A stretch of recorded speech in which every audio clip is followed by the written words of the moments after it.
Okay, here we have Isaiah 62. The Lord has sworn by his right hand and by the arm of his strength, surely I will no more give thy corn to be food for thine enemies, and the strangers shall not drink thy wine for which thou hast labored. So what is arm associated with strength?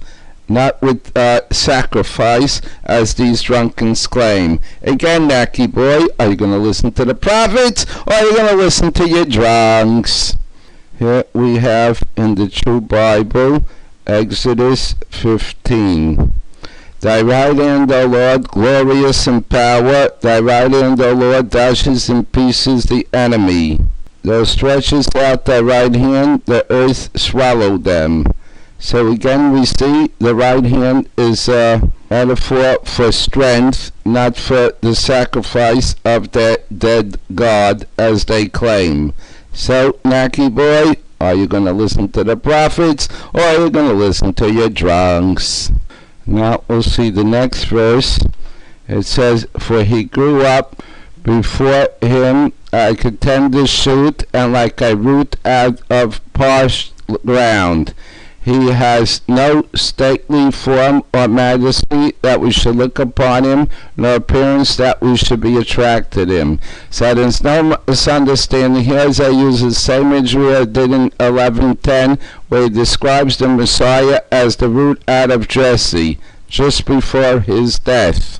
Okay, drunks. No, it's not the same imagery. Here it says like a root out of parched ground. Here is the root out of Jesse. This is the offspring of a person, the root out of Jesse. Here it's talking about tender shoot like a root out of parched ground. Okay? Ground is not a man. Okay? Yeah, this was death appearance. The Messiah was one that resembled a beaten, whipped, bloody man. Good for him. Weren't able to see any beauty. Yeah, we couldn't see it.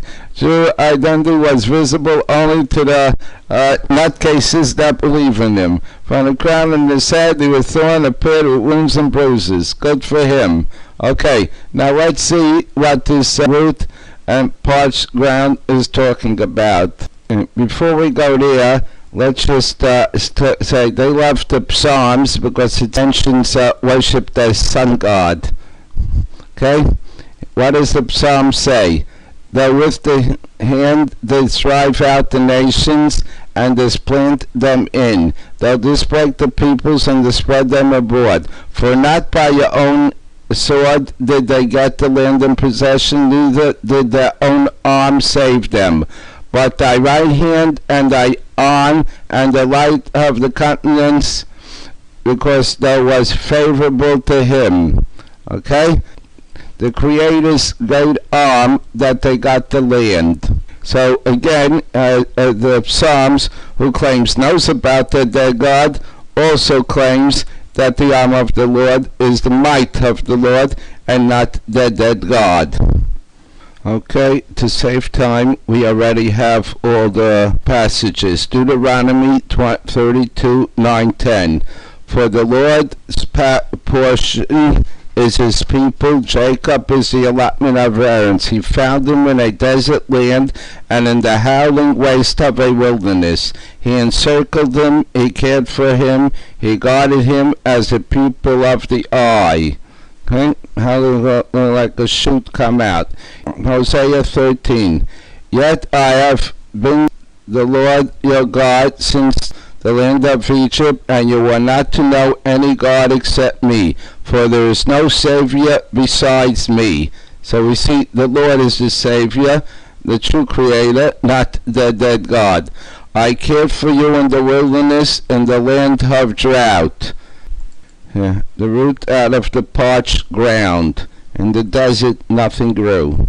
As the Psalms, you removed a vine from Egypt, you drove out the nations and planted it. This refers to the children of Israel. Jeremiah 2:2. Go and proclaim in the heirs of Jerusalem, saying, Thus said the Lord, remember concerning your devotion of your youth, that I will show you followed after me in the wilderness through a land that was not sown. You have planted them, and they have been taken root. They even produce fruit. Jeremiah 12:12. Psalm. They wandered in the wilderness in a desert region. So we see that Israel is likened to a root out of the parched ground. Now we're going to show you what exactly it is. Here is Ezekiel chapter 16, verse 5. No eye pitied you enough to do for you any of those to have mercy on you, and you were cast out on the open field, loathsome of your body, on the day you were born. Which is the day you were born? So let's see verse 4. And as for your birth, on the day you were born, your navel was not cut, neither were you washed with water for cleansing, nor were you salted, nor swaddled at all. On the day that you were born, when I chose you in Egypt, you were without any pain, because here's the matter of birth. He mentions here the preparation of the newborn. The Creator says, today you are my firstborn. So the nation came into existence as a nation, as a whole nation, following the true Creator when they went out of Egypt. So this is what the verse means. And they grew up before him, they tend to shoot, and like a root out of parched ground. He grew up from him from the desert. They started from the desert. Okay? Did your dead God start from the desert? I don't think so. Okay, now we'll go on. He was despised and forsaken of men, a man of sorrows and acquainted with grief, and like one whom men hide their face, he was despised, and we did not esteem him. So what they claim over here, forsaken means to be treated as an outcast.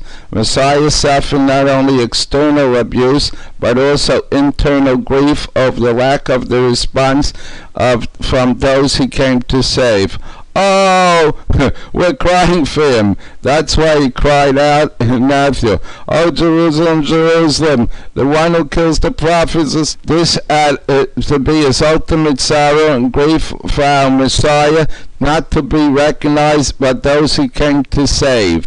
And Paul had a similar story. You know, it's funny, Christians tell me that more Jews are coming to the J-Boy than when the dead God was alive, not realizing that they're disparaging their God. Their God was not able to convince the Jews then to follow him, but yet now the missionaries are able to convince the Jews that follow him. That says a lot about their dead God. But what do they care? They call their God an animal, a servant, who knows what else they call him. So let's see if what is verse talking about, despise, esteem them not, parents, we should be attracted to him, etc. Again, we'll let the prophets say who it is, what it's talking about, and not the drunks.